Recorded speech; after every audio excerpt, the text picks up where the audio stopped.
In today's video, I'm going to teach you how to disable cursor AI suggestions.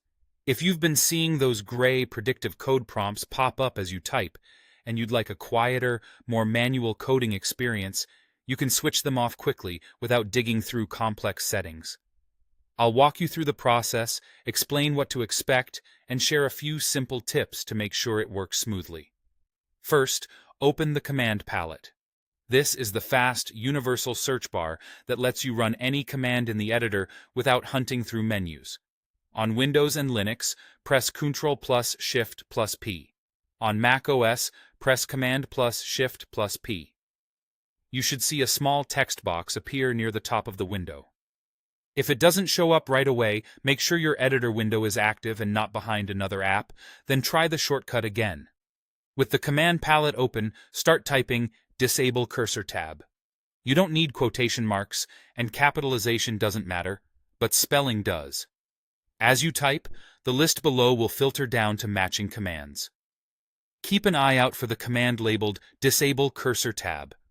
If you're typing and not seeing it, pause for a moment and confirm each word is correct. Also, make sure you're in the right application window where the command is available. When you see Disable Cursor tab in the results, highlight it and press Enter. You can use the arrow keys to move to it or click it with your mouse.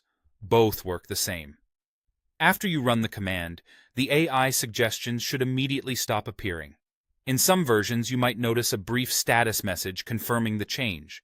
In others, the change will simply take effect without any extra notification. To confirm it worked, start typing in a code file where you'd normally see inline suggestions. You should no longer get the ghost text completions or predictive prompts that used to appear as you typed. Your editor remains fully functional. Formatting, syntax highlighting, and all your files and extensions stay exactly the same. Only the AI suggestion surface is turned off. If you don't notice a change, double-check that you selected the exact command and pressed Enter. It can help to reopen the command palette and type the full phrase again, watching for typos. Remember, you can always return to the command palette later to adjust related features in the same way. That's it. You've successfully disabled Cursor AI suggestions using the command palette quickly and cleanly, so you can focus on writing code without inline prompts.